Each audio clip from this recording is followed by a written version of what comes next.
దేవుని వాక్యమును ధ్యానించుకుందాం. యోహాను రాసిన ప్రకటన గ్రంథము 2వ అధ్యాయం 1వ వచనం చదువుతున్నాను, గమనించండి. ఎఫెసులో ఉన్న సంఘపు దూతకు ఇలాగు రాయుము. ప్రార్థన చేసుకుందాం. సర్వోన్నతుడా, సర్వకృపానిధి, ప్రేమ కలిగిన యేసయ్య, నీవు బయలుపరిచిన బైబిల్ మిషన్ మహాసభలు ఈ 2026వ సంవత్సరములో ఎంతో ఘనముగా ఆరంభించి ఆత్మీయముగా క్రమముగా జరిగించుచు ఉన్నందుకు నీకు స్తోత్రములు చెల్లించుచు ఉన్నాము. మరి ఒక మారు మరియవలే నీ పాదముల యొద్దకు వచ్చి ఉన్నాము. నీ వాక్యములను వెల్లడి చేసి నీ దాసుని మరుగుపరిచి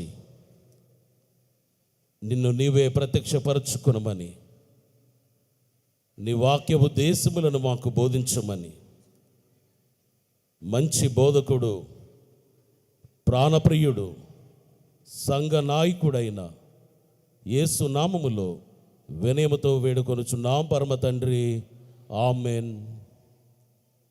ప్రభునందు ప్రియులారా, యేసుక్రీస్తు ప్రశస్త నామములో మీకు కృప సమాధానము కలుగును గాక, ఆమెన్. పద్మాసు ద్వీపములో పరవాసిగా ఉన్న యోహాను దేవుడు అనుగ్రహించిన ప్రత్యక్షతను పొందుకున్న సమయములో జరగబోవు సంగతులను వెల్లడి చేయడానికి ముందు క్రీస్తు తానే స్వయముగా సంఘములను ఉద్దేశించి, సంఘ దూతలను ఉద్దేశించి ప్రత్యేకముగా మాట్లాడి ఉన్నాడు. ఎవరి అంతస్తు వారిదే అన్నట్టు ఏ సంఘం యొక్క అంతస్తు ఆ సంఘమునదే గనుక ఏ సంఘమునకు ఏ విషయములు అవసరమై ఉన్నవో ఆ విషయములను తెలియచేసిన వాడై ఉన్నాడు. ఈ సమయంలో మన ధ్యానము ఎఫెసు సంఘము. ప్రభునందు ప్రియులారా, ఈ ఎఫెసు పట్టణమును గురించి ముందు మనం గ్రహించాలి. ఈ మహాపట్టణం ఎలాగూ కనుగొనబడింది అనంటే, అమెజాన్స్ అనే ఒక స్త్రీ యోధుల తెగ ఈ ఎఫెసు పట్టణాన్ని కనుగొన్నారు అని చరిత్ర తెలియచేస్తూ ఉంది. చిన్న ఆసియాలో అనగా ఏషియా మైనర్లో ఒక ప్రధానమైన పట్టణముగా ఎఫెసు పట్టణము ఉన్నది. అలాగే అక్కడ ఉన్న అర్తెమే దేవి దేవాలయం టెంపుల్ ఆఫ్ డయానా అని పిలువబడింది, టెంపుల్ ఆఫ్ ఆర్టెమిస్ అని పిలువబడింది. ఇది చాలా ప్రఖ్యాతిగాంచింది. ఎంత ప్రఖ్యాతిగాంచింది అంటే, ఈ దినాల్లో ఎలాగో 7 వండర్స్ ఆఫ్ ది వరల్డ్ ఉన్నాయో, ప్రపంచ అద్భుతములు ఉన్నాయో, ఆ దినాల్లో ప్రపంచ అద్భుతాల్లో ఈ దేవాలయం ఒకటి. అలాగే ఇది ఒక నౌకాశ్రయంగా ఉన్నది గనుక కమర్షియల్, కల్చరల్ అండ్ రిలీజియస్ సెంటర్గా, అనగా ఒక పెద్ద వాణిజ్య అలాగే మతపరమైన కేంద్రముగా ఎఫెసు పట్టణము కనబడుచు ఉన్నది.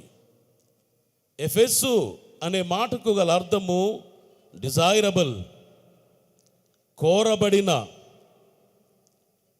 బహుశా దేవుడు అందుకనే ఈ భావమును బట్టి అంతగా ఈ పట్టణమును కోరుకుని, ఈ పట్టణములో ఉన్న వారిని కోరుకుని ఒక ప్రధానమైన ఆది సంఘము అక్కడ ఏర్పడుటకు కారణముగా కనబడుచు ఉన్నాడు. దేవుడు సంఘమును ఎంతగా ప్రేమించుచు ఉన్నాడో, ఆ సంఘ మహిమ ఏమై ఉన్నదో బైబిల్ మిషన్ ప్రెసిడెంట్ అయ్య గారి యొక్క వర్తమానములో మనము గ్రహించిన వారమై ఉన్నాము. అందుకనే అపోస్తలుడైన పౌలు ఇదే ఎఫెసీ సంఘమునకు రాసిన పత్రికలో 5వ అధ్యాయం 25వ వచనం నుండి చూస్తే క్రీస్తు యొక్క ఉద్దేశమును తెలియచేసిన వాడై ఉన్నాడు. పురుషులారా, మీరును మీ భార్యలను ప్రేమించుడి, అటువలే క్రీస్తు కూడా సంఘమును ప్రేమించి అది కళంకమైనను ముడత అయినను అట్టిది మరి ఏదైనను లేక పరిశుద్ధమైనది గాను నిర్దోషమైనది గాను మహిమ గల సంఘముగాను ఆయన తన ఎదుట దానిని నిలువబెట్టుకొనవలెనని వాక్యముతో ఉదక స్నానము చేత దానిని పవిత్రపరచి పరిశుద్ధపరచుటకై దాని కొరకు తన్ను తాను అప్పగించుకొనెను.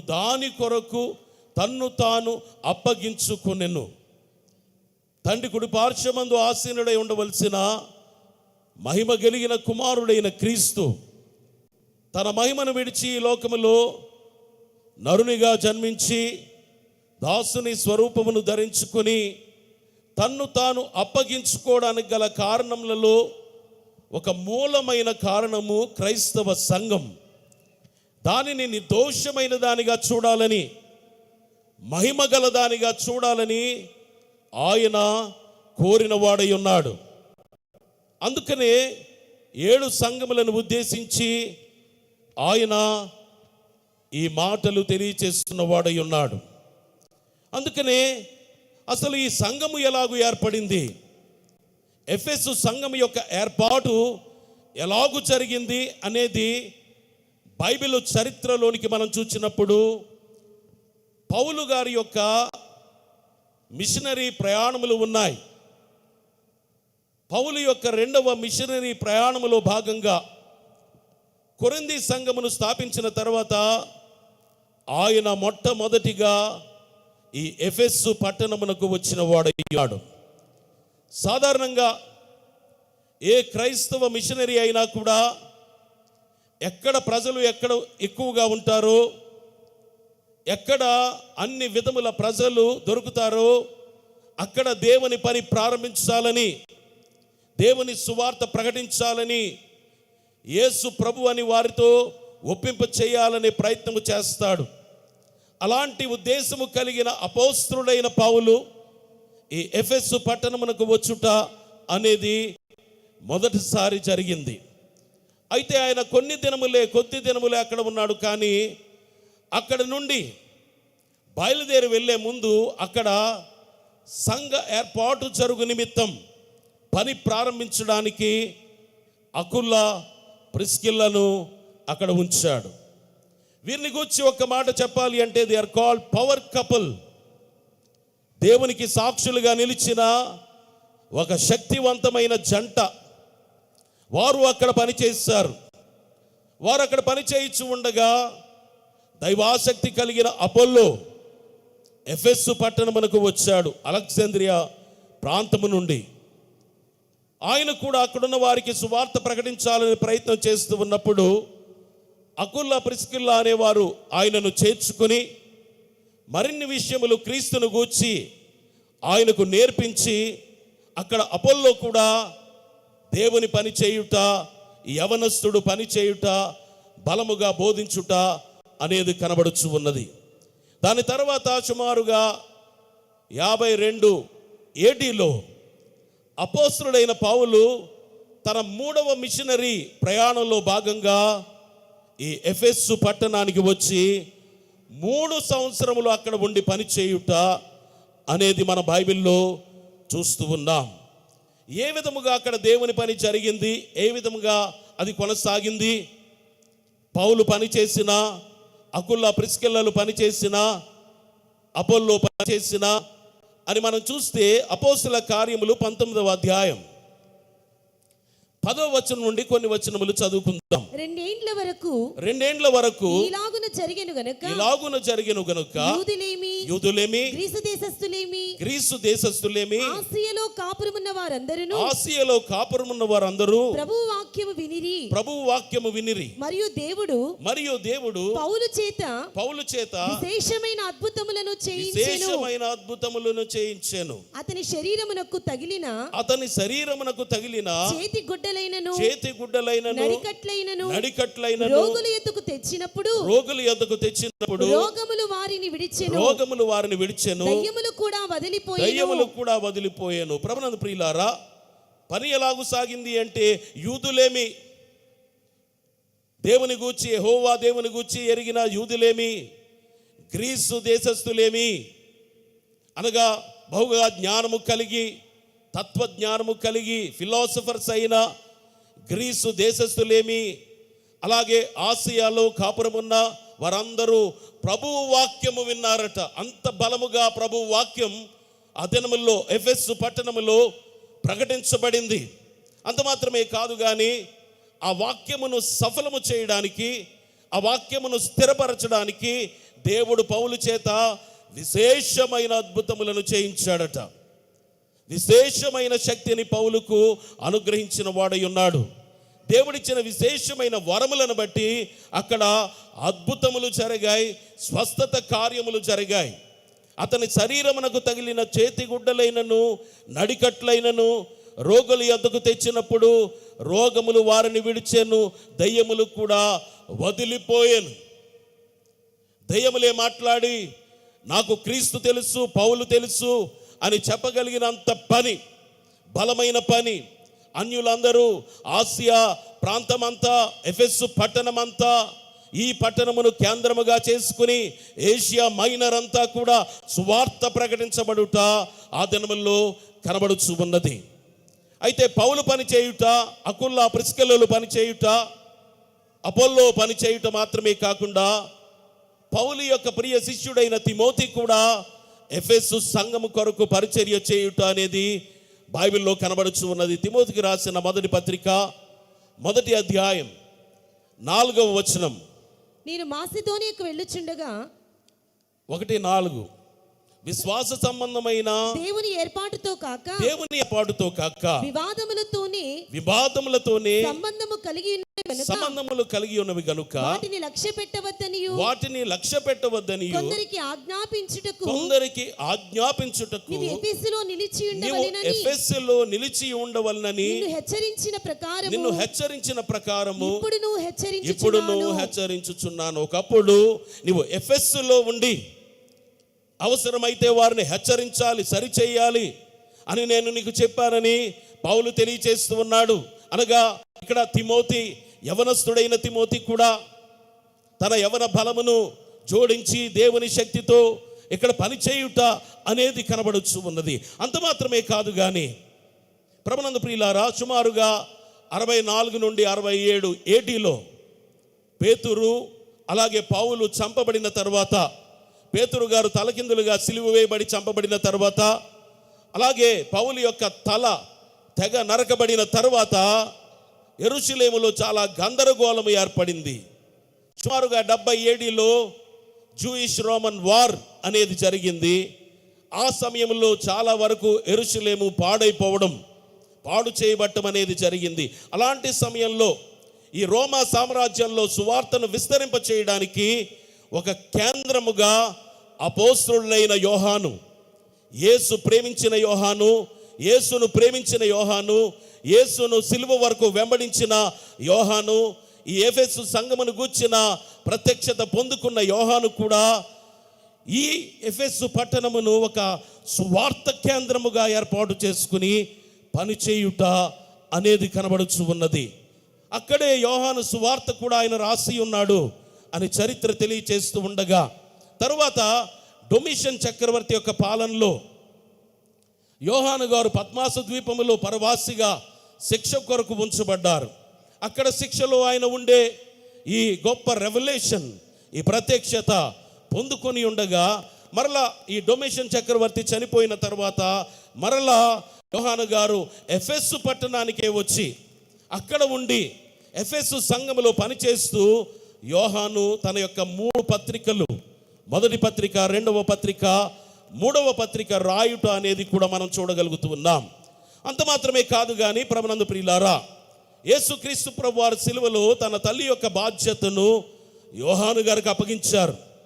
కాబట్టి యోహాను గారు ఆ తల్లి యొక్క బాధ్యతను పొందుకున్నారు గనుక ఈ కుమారుడు ఎక్కడ ఉంటే అక్కడే తల్లి గనుక మరియమ్మ గారిని కూడా ఎఫెసు పట్టణానికి తనతో పాటు ఆయన యెరూషలేము నుండి తీసుకుని వచ్చి ఉన్నాడనే మాటను బట్టి అక్కడ యేసుక్రీస్తు ప్రభు వారి యొక్క తల్లి గారైన మరియమ్మ గారు కూడా ఎఫెసు సంఘము కొరకు పనిచేసి ఉన్నారని, ఆమె కలిగి ఉన్న ప్రత్యేకమైన భక్తి తత్వాన్ని బట్టి ద కౌన్సిల్ ఆఫ్ ఎఫెసస్ అనగా ఎఫ్ఎస్సి కౌన్సిల్ వారు ఆమెకు 2 బిరుదులు ఇచ్చారు.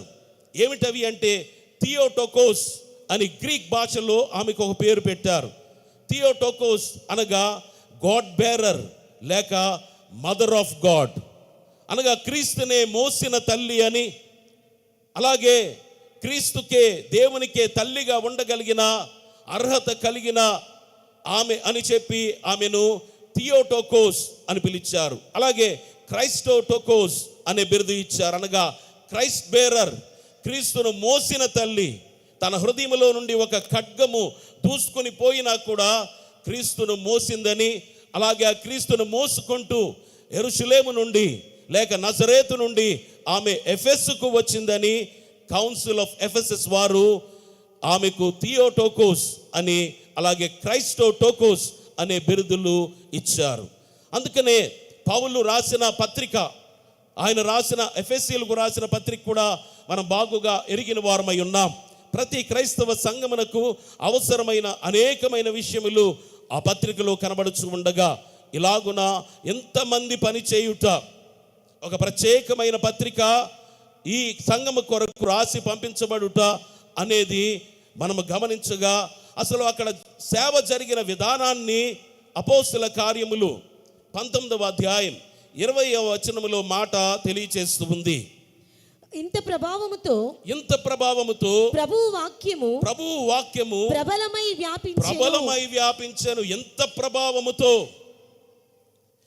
ప్రభావముతో అనగా దేవుని ప్రభావముతో, దేవుని మహిమ ప్రభావముతో వాక్యము ప్రబలమైంది. ప్రభునందు ప్రియులారా, ఎక్కడ వాక్యము ప్రబలమవుతుందో అక్కడ దేవుని మహిమ వెల్లడి చేయబడుతూ ఉంది. ఆ మాటలను స్థిరపరచడానికి దేవుడు కూడా తన మహిమ కార్యములను అక్కడ జరిగించేవాడుగా ఉన్నాడు. అందుకనే ఉజ్జీవముతో కూడిన సేవ, ఒక గొప్ప రివైవల్ అనేది ఎఫెసు పట్టణములో చూడగలుగుతూ ఉన్నాం. పౌలు యొక్క 3 సంవత్సరముల సేవ అక్కడే ఉండిపోయి ఇక ఏ ప్రయాణము చేయకుండా అక్కడ ఉన్న ఫిలాసఫర్స్తో మాట్లాడుతూ, జ్ఞానవంతమైన వారితో మాట్లాడుతూ, వారితో తర్కించుచు, ఒప్పింప చేయించు, కడకు అక్కడ ఉన్న వారికి అసూయ కలిగేటట్టుగా పౌలు యొక్క బోధలు ఈ విధంగానే కొనసాగితే ప్రపంచ వితలలో ఒకటైన అర్తమీ దేవి దేవాలయమే లేకుండా పోతుందని ఆ విగ్రహములు అమ్మేవారు కూడా భయపడి వణికిన కాలము ఆ కాలము. అలాంటి పరిస్థితుల్లో ఎంతమంది పని చేశారు? పౌలు పని చేశాడు, అకుల, ప్రిస్కిల్లా, అపోల్లో, తిమోతి, యోహాను, మరియా వీరందరూ అక్కడ పని చేయుట, అక్కడ ఏర్పరచబడిన పెద్దలు పని చేయుట అనేది బైబిల్ చరిత్రలో కనబడుచు ఉన్నది. అయితే ప్రభునందు ప్రియులారా, ఎంతమంది పని చేసినా, ఎంతమంది పనివారు ఉన్నా, ఎంతమంది సేవకులు ఉన్నా, ఎంతమంది సంఘ కాపరులు ఉన్నా, ఎంతమంది బోధకులు ఉన్నా, క్రీస్తు అంటున్నాడు. చూద్దాం ప్రకటన గ్రంథం 2వ అధ్యాయం 1వ వచనం. ఎఫెసులో ఉన్న సంఘపు దూతకు ఇలాగు వ్రాయుము 7 నక్షత్రములు తన కుడి చేతుల పట్టుకొని 7 దీపస్తంభముల మధ్య సంచరించువాడు. చెప్పు సంగతులేవనగా అనగా ఇప్పుడు 7 నక్షత్రములు 7 సంఘములకు దూతలు అన్నారు గనుక వారిని తన హస్తములలో కలిగిన వాడు తన స్వాధీనములో ఉంచుకొని ఏం చేస్తున్నాడట? 7 దీపస్తంభముల మధ్య సంచరించువాడు. దీపస్తంభం అనగా సంఘము గనుక సంఘములలో ఆయన సంచరించుచు ఉన్నాడు. సంఘములలో ఆయన సంచారమును బట్టి మాత్రమే గొప్ప కార్యములు జరుగుచూ ఉన్నవి. సంఘములలో ఆయన సంచారమును బట్టే విజ్ఞాపనకర్త అయిన ఆయనను బట్టే మన ప్రార్థనలకు నెరవేర్పు కలుగుచూ ఉన్నది. అందుకే సంఘ నాయకుడిగా, సంఘ యజమానిగా ఆయన ఈ పత్రికను రాసి పంపిస్తూ ఈ ఎఫెసు సంఘమును ప్రత్యేకంగా ఉద్దేశించి రాసిన తెలియచెప్పిన మాటలు చూస్తే ప్రకటన గ్రంథం 2వ అధ్యాయం 2వ వచనం నుండి చదువుకుందాం. నీ క్రియలను నీ కష్టమును, ఆయన అంటున్నాడు, నీ క్రియలను నీ కష్టమును నీ సహనమును నేను ఎరుగుదును, నీ సహనమును నేను ఎరుగుదును, నీవు దుష్టులను సహింపలేవనియు, నీవు దుష్టులను సహింపలేవనియు, అపోస్తులు కాకయే తాము అపోస్తులమని చెప్పుకుని వారిని పరీక్షించి వారు అబద్ధికులని నీవు కనుగొంటివనియు, నీవు సహనము కలిగి నా నామము నిమిత్తము భారము భరించి అలయలేదనియు నేను ఎరుగుదును. అయితే 6వ వచనం కూడా చదవండి.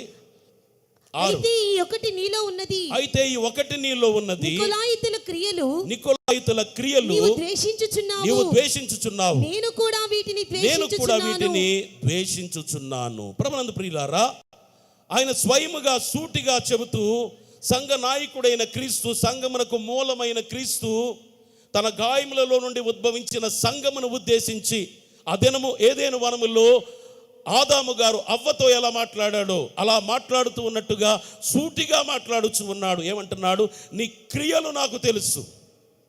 ప్రభునందు ప్రియులారా, సంఘము యొక్క క్రియలు అనగా సంఘ విశ్వాసుల యొక్క క్రియలు, లేక సమూహముగా ఒక గుంపుగా సంఘము యొక్క క్రియలు. అందుకే అంటున్నాడు నీ క్రియలు. సంఘములో ఏ క్రియలు ఉంటాయి? దైవ సంబంధమైన కార్యములే, దైవ ఉద్దేశపూరితమైన కార్యములే, దేవునికి మహిమ తెచ్చే క్రియలే, కార్యములే. అందుకే అంటున్నాడు నీ క్రియలు. అలాగే అనేక విధములైన వ్యక్తులు ద్వారా ఏర్పడిన సంఘము గనుక నీ కష్టము, అక్కడ ఉన్న అన్యత్వం నాకు తెలుసు, అక్కడ వాదించేవారు ఎలా ఉంటారో నాకు తెలుసు, ఎలా వాదిస్తారో నాకు తెలుసు. అందుకే నీ కష్టమేమిటో ఈ సంఘాన్ని నిలవబెట్టడానికి, చెదిరిపోతూ ఉన్న సంఘాన్ని సమకూర్చడానికి, వచ్చిన దేవుని సేవకుని చేర్చుకోవడానికి నువ్వెంత కష్టపడుతున్నావో, ఎంత ప్రయాసపడుతున్నావో. అందుకే నీ కష్టము, అలాగే నీ సహనము.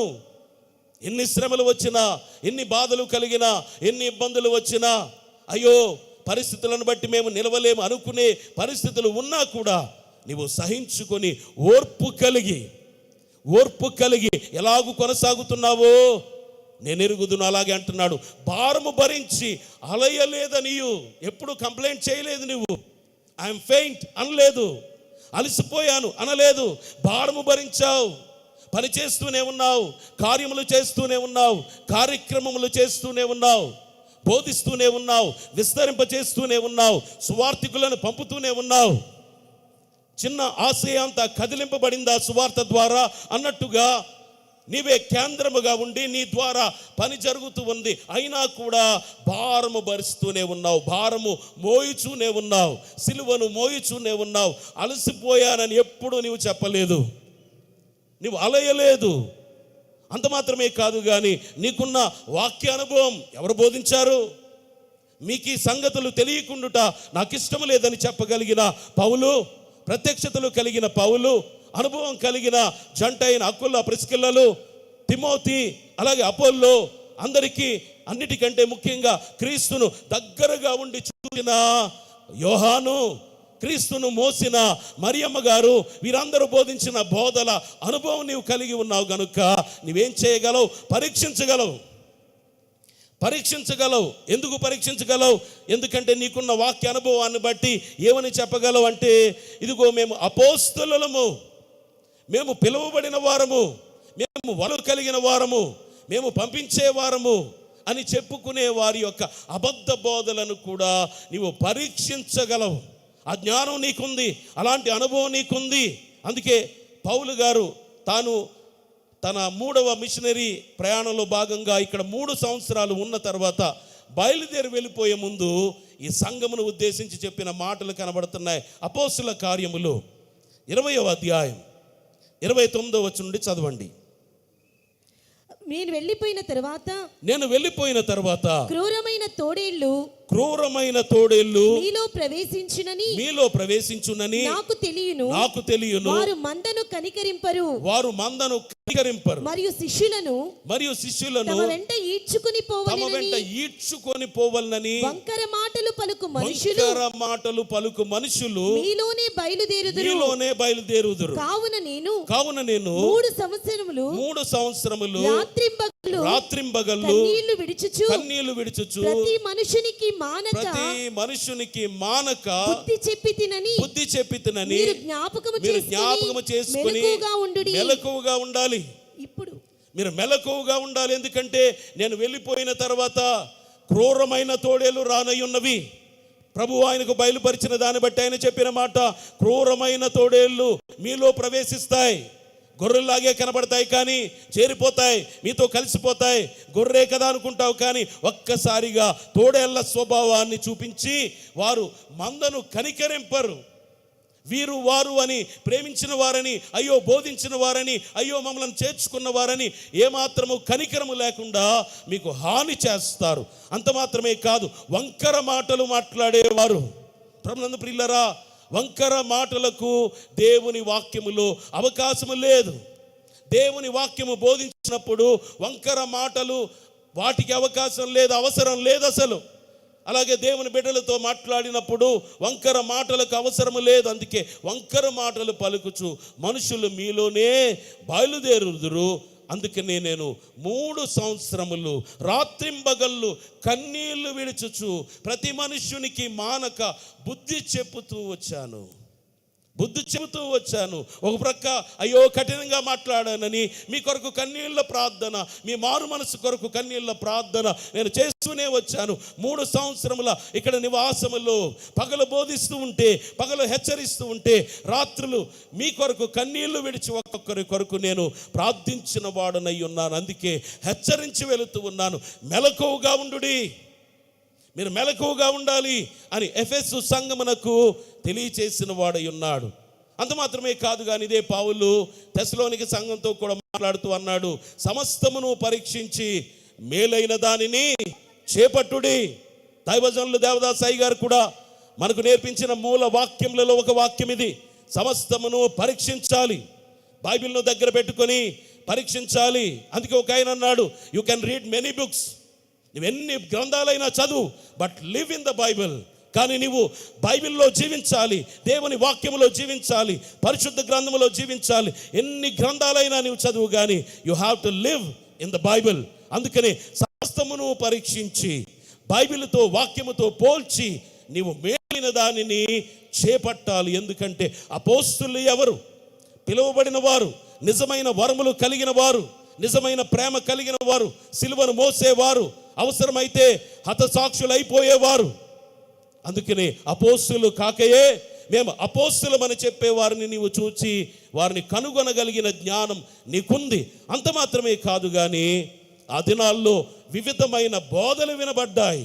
వంకర మాటలు అన్నారు, అలాగే వేరు వేరు విధములైన బోధలు వినబడ్డాయి.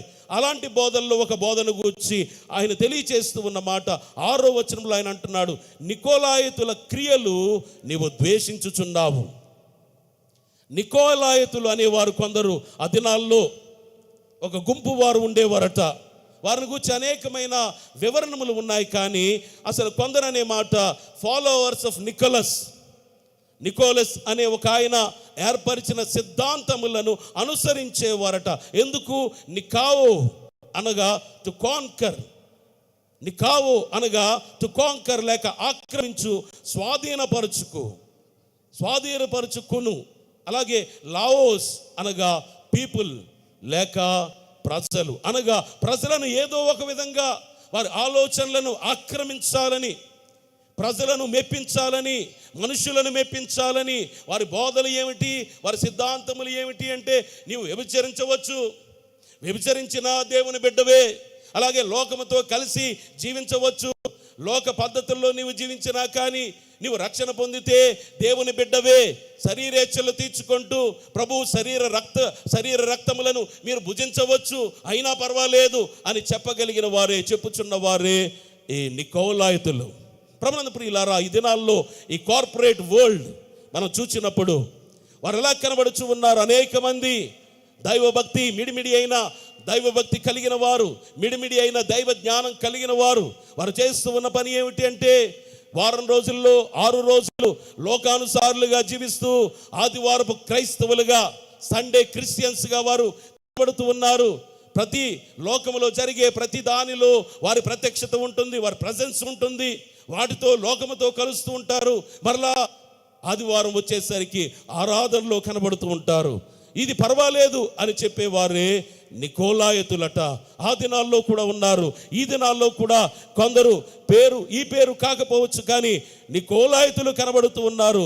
Everything is granted, anything is granted అనే పరిస్థితి కలిగి మీరు ఏదైనా చేయవచ్చు, ఎలాగైనా జీవించవచ్చు, కానీ ఆదివారం ఆరాధనకు వస్తే చాలు, లేక అర్పణలు ఇస్తే చాలు అని చెప్పేవారు కనబడుచు ఉన్నారు. అలాంటి వారిని ఎఫెసు సంఘము ద్వేషించింది. మనము కూడా ద్వేషించాలని, తాను కూడా ద్వేషించుచున్నాడని యేసుక్రీస్తు ప్రభువారే తెలియచేసిన వారై ఉన్నారు. అయితే ఇక్కడ గమనించవలసిన మాట, క్రియలు ద్వేషించాడు కానీ వ్యక్తులను మాత్రం ఎప్పుడూ దేవుడు ద్వేషించలేదు. అలాగే మనము కూడా పాప క్రియలను ద్వేషించాలి కానీ పాపిని క్రీస్తు వలె ప్రేమించాలనే మాట మీకు తెలియచేస్తూ ఉన్నాను. అందుకనే ఈ మాటలన్నీ చూస్తూ ఉంటే నీ క్రియలు కనబడుతున్నాయి, నీ మాటలు కనబడుతున్నాయి, నీ కష్టం కనబడుతుంది, నీ సహనము కనబడుతూ ఉంది, నీవు భారం భరిస్తూ ఉన్నావు, నీ పరీక్షిస్తూ ఉన్నావు, పరీక్షించగలిగిన జ్ఞానం నీకుంది, నికోలాయితుల క్రియలు ద్వేషించుచున్నావు. ఇవన్నీ చూస్తూ ఉంటే ఎంతమంది చేసిన పని ఎంత ఫలమునిచ్చిందో, ఎంత బలమైన సంఘాన్ని నిర్మించిందో, ఎంత ఉజ్జీవమైన సంఘాన్ని నిర్మించిందో, ఎంత సంపూర్ణమైన సంఘమును నిర్మించిందో అని మనం అనుకునే సమయానికి యేసుక్రీస్తు ప్రభువారు సూటిగా తెలియచేస్తూ ఉన్నాడు. 4వ వచనం చదవండి, 2:4. అయినను ప్రభునందు ప్రియులారా, ఇవన్నీ ఉన్నాయి, అయినను బలము ఉంది, శక్తివంతమైన సంఘం, బలమైన సంఘం, ఉజ్జీవమైన సంఘం, జ్ఞానవంతమైన సంఘం, వాక్యానుభవం కలిగిన సంఘం, ఎంతో చరిత్ర కలిగిన సంఘం. అయినను మొదట నీకుండిన ప్రేమను నీవు వదిలితివని నేను నీ మీద తప్పు ఒకటి మోపవలసి ఉన్నది. ప్రభునందు ప్రియులారా, ఎంతగా సంఘములలో సంచరించేవాడుగా ఉన్నాడు, సంఘమును బలపరిచేవాడుగా ఉన్నాడు, సంఘమును కాచేవాడుగా ఉన్నాడు, అలాగున పరీక్షించేవాడుగా ఉన్నాడు. గనుక ఏమంటున్నాడు? మొదట నీకుండిన ప్రేమను నీవు వదిలితివి. ఇది నీ తప్పు. క్రీస్తు చెప్పేది ఎలా ఉంటుంది అంటే, తప్పు అయితే తప్పు, ఒప్పు అయితే ఒప్పు. నిన్ను సమర్థించడానికో నికోలాయితుల బోధల వలె పర్వాలేదు నీవు ఎలాగైనా జీవించు అని నిన్ను బుజ్జగించే బోధలు కాదు, అందుకే ప్రభునందు ప్రియులారా, ఎలా ఉన్నది క్రీస్తు మాట అంటే, ఇది తప్పు అంటే తప్పు, నేను తప్పు ఒకటి మోపవలసి ఉన్నది, ఇది ఖచ్చితం. అదేమిటి అంటే మొదటి ప్రేమ, ఫస్ట్ లవ్. ఏమిటి మొదటి ప్రేమ? మొదట ప్రేమ ఎలా ఉంటుంది? రక్షింపబడిన వెంటనే, క్రీస్తు నిజమైన దేవుడని తెలుసుకున్న వెంటనే, ఆయన ఉచితంగా రక్షణ అనుగ్రహిస్తాడని తెలిసిన వెంటనే, కృప ద్వారా చేర్చుకుంటాడని తెలిసిన వెంటనే, నీ జీవితంలో అద్భుతము చేసిన వెంటనే ఆ మొదటి ప్రేమ ఎలా ఉంది? అందుకే ఇశ్రాయేలీయులను ఉద్దేశించి తండ్రి అయిన యెహోవా దేవుడు మాట్లాడుచూ ఉన్న మాట ద్వితీయోపదేశ కాండం 13వ అధ్యాయం 3వ వచనములో చూద్దాం. అతడు నీతో చెప్పిన సూచక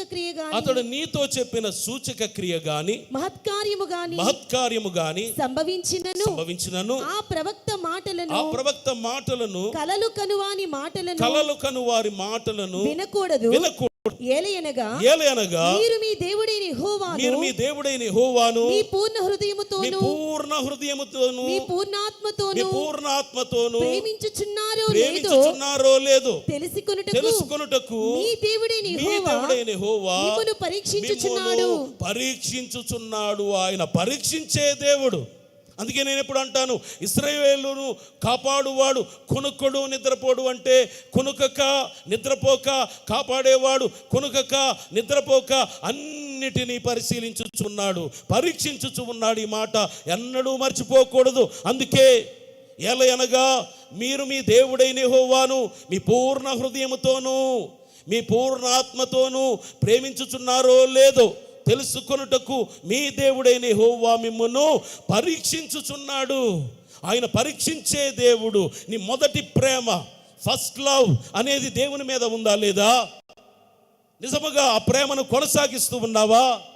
ఓ ఎఫెసు సంఘమా, నీవు మొదట ఎంతగా ప్రేమించావో ఇప్పుడు నీవు నీ పనులలో పడిపోయావు. నీ క్రియలు, నీ కార్యములు, నీ కార్యక్రమములు, వచ్చిన వారిని ఎలాగూ సమకూర్చుకోవాలో, ఎలాగూ బుజ్జగించాలో, ఎలాగూ చేర్చుకోవాలో, వారికి ఎలాంటి వసతి ఏర్పాటు చేయాలో ఇవన్నీ ఆలోచన చేస్తూ ఉన్నావు. కానీ నీ మొదటి ప్రేమ అసలు క్రైస్తవ సంఘములోనికి నీ వచ్చినది ఎందుకు? లేక నీవు క్రైస్తవ సంఘముగా ఏర్పడినది ఎవరి కొరకు, ఎవరిని బట్టి, ఎవరి మూలముగా? అది మర్చిపోతూ ఉన్నావు. అందుకే దేవుని వాక్యం అంటుంది, దేవుడు అబ్రహామును పరిశోధించాను. ఏమని పరిశోధించాడట? ఆయన అంటున్నాడు, నీకు ఒక్కడై ఉన్న నీ కుమారుని, అనగా నీవు ప్రేమించు ఇస్సాకును. నీవు ఇస్సాకును ప్రేమిస్తున్నావు కదా, ఎందుకంటే లేక లేక కలిగిన వాగ్దాన పుత్రుడు. ఇప్పుడు ఇస్సాకును బట్టి ఎంత ఆనందమో, ఎంత వేడుక చేస్తూ ఉన్నావో. అయితే ఇప్పుడు నిన్ను పరీక్షించాలి, నిన్ను పరిశోధించాలి. ఆ రీసెర్చ్లో నుండి, ఆ పరిశోధనలో నుండి నీవు ఆ విశ్వాసులకు తండ్రిగా ఉద్భవించాలి. దాని కొరకై నీవు ఏం చేయాలి? నీవు ప్రేమించు ఇస్సాకును, నీకు ఒక్కడై ఉన్న ఇస్సాకును నాకు దహన బలిగా అర్పించాలి. అందుకే పరీక్షించే దేవుడు, ఆయన పరీక్షిస్తూనే ఉంటాడు. అందుకే యాకోబు అంటున్నాడు, మీ విశ్వాసమునకు కలుగు పరీక్ష. మీ విశ్వాసం పరీక్షింపబడుతూ ఉంది, పరీక్షిస్తూనే ఉంటాడు.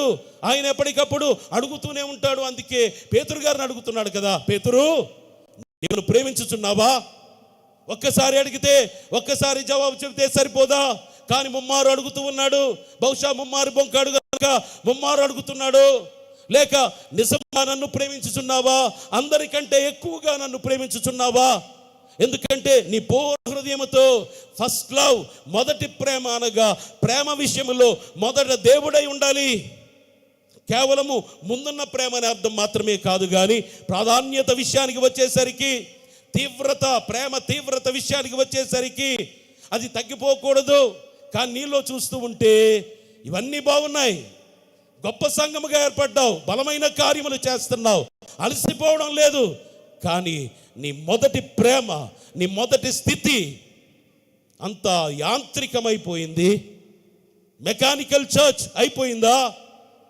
ఈ పండుగ ఇలా జరిగిపోతుందండి, ఈ కార్యక్రమం ఇలా జరిగిపోతుందండి, ఆదివారం వస్తే ఆరాధన జరిగిపోద్దండి, పండుగలు వస్తే పండుగలు జరిగిపోతాయండి. యాంత్రికమా క్రైస్తవ సంఘం అంటే? కేవలము కార్యక్రమముల నిర్వహణ క్రైస్తవ సంఘం అంటే? అందుకే అంటున్నాడు, నీవు అన్ని విషయాల్లో బలమైన సాక్ష్యాన్ని కలిగి ఉన్నావు, కానీ ఏది నీ మొదటి ప్రేమ? నీ మొదటి ప్రేమను తగ్గిపోయిందని నీ మీద తప్పు ఒకటి మోపవలసి ఉంది. ఎలా ఉండాలి మొదటి ప్రేమ? ఇర్మియా గ్రంథం 2వ అధ్యాయం 2వ వచనం చదువుకుందాం. నీవు వెళ్ళి యెరూషలేము నివాసుల చెవులలో ఈ సమాచారము ప్రకటింపుము. యెహోవా సెలవిచ్చినదేమనగా నీవు అరణ్యములోను విత్తనములు వేయదగని దేశములోను నన్ను వెంబడించుచు నీ యవ్వన కాలములో నీవు చూపిన అనురాగమును నీ వైవాహిక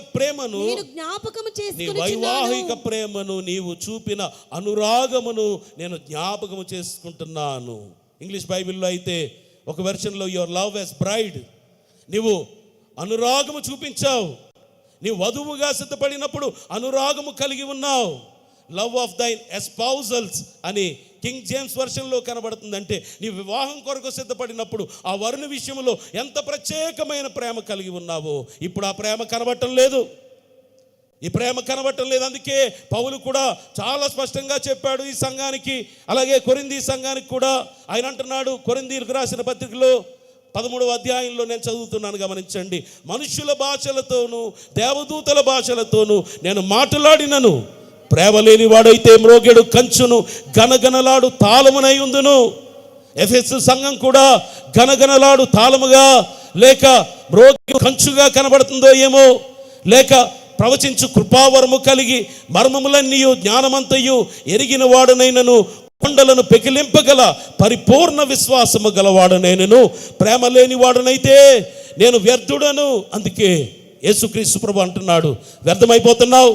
అందుకే శాశ్వతమైన ప్రేమతో నీవు ప్రేమించాలి. కానీ నీవు ఏమంటున్నావు? అందుకే ఎఫెసీయులకు రాసిన పత్రిక ఆఖరి అధ్యాయం 6వ అధ్యాయం ఆఖరి వచనం 24వ వచనంలో అంటున్నాడు, మన ప్రభు అయిన యేసుక్రీస్తును శాశ్వతమైన ప్రేమతో ప్రేమించు వారందరికీ కృప కలుగును గాక. మీరందరూ ఎలా ఉండాలి? ఆఖరి మాట తన పత్రికలో ఆఖరి మాటలు ఈ సంఘం కొరకు పౌలు స్థాపించిన పౌలు చెబుతూ ఉన్న మాట, శాశ్వతమైన ప్రేమతో క్రీస్తును మీరు ప్రేమించే వారికి కృపతోడుగా ఉంటుంది అంటున్నాడు. అందుకే ఎలా ఉంది సంఘం?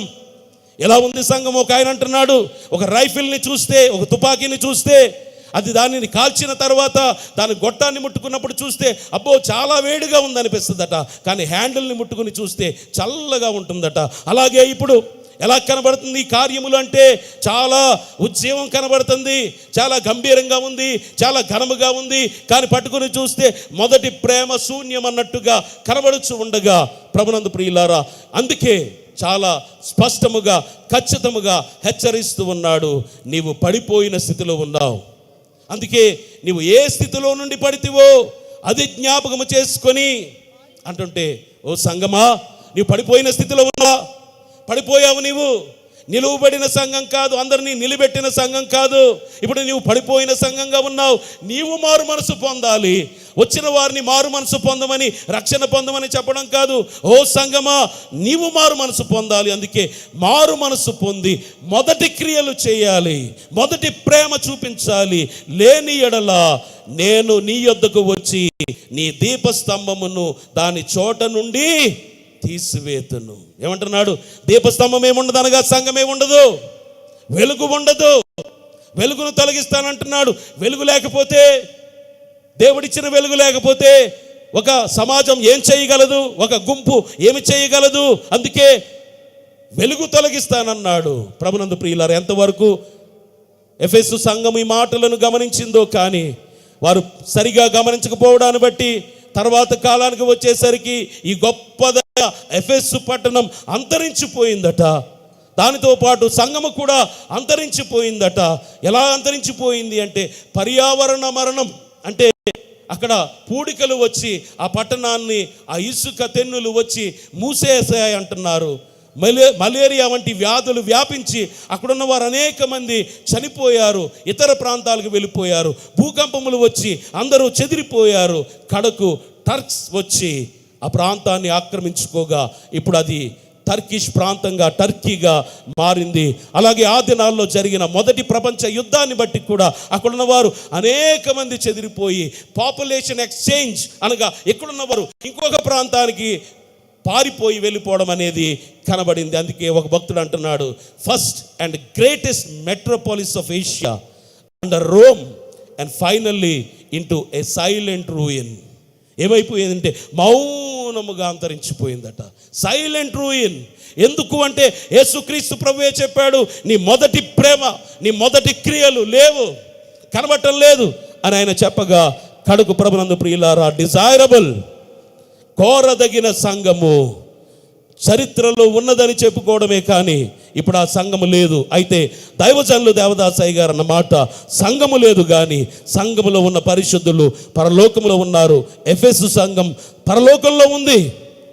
నిజముగా ఆయన ఆజ్ఞలను పాటించిన వారందరూ, ఆయన చిత్తమును నెరవేర్చిన వారందరూ, మొదటి ప్రేమ కలిగి జీవించిన వారందరూ ఆయన రాజ్యములో ఉన్నారు.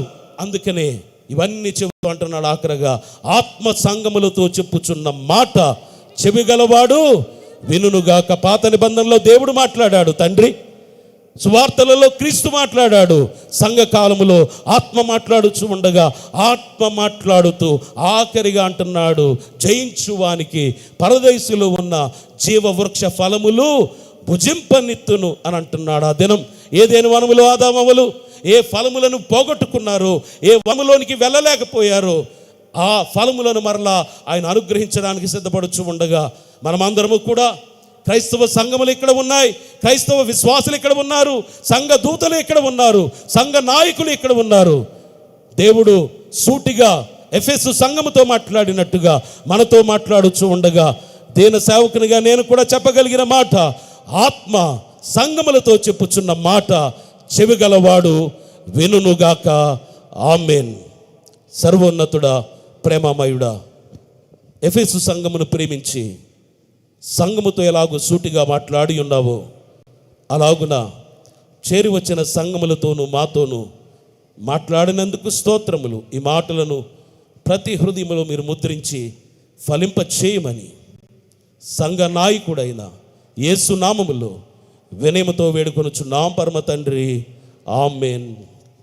ప్రభునందు ప్రియులారా, దేవుడు నాకు అనుగ్రహించిన మంచి సమయాన్ని బట్టి దేవుని స్తుతిస్తూ, నన్ను ఎంతగానో ప్రేమించి నాకు ఈ మంచి అవకాశం ఇచ్చిన బైబిల్ మిషన్ అధికారులైన వారికి, నా ఆత్మీయ తండ్రి, ఆత్మీయ గురువు, బైబిల్ మిషన్ ప్రెసిడెంట్ అయ్య గారికి నా హృదయపూర్వకమైన మరణాత, బైబిల్ మిషన్ వైస్ ప్రెసిడెంట్ అయ్య గారికి మరణాత, అలాగే బైబిల్ మిషన్ సెక్రటరీ అయ్య గారికి, జాయింట్ సెక్రటరీ అయ్య గారికి నా హృదయపూర్వకమైన మరణాత.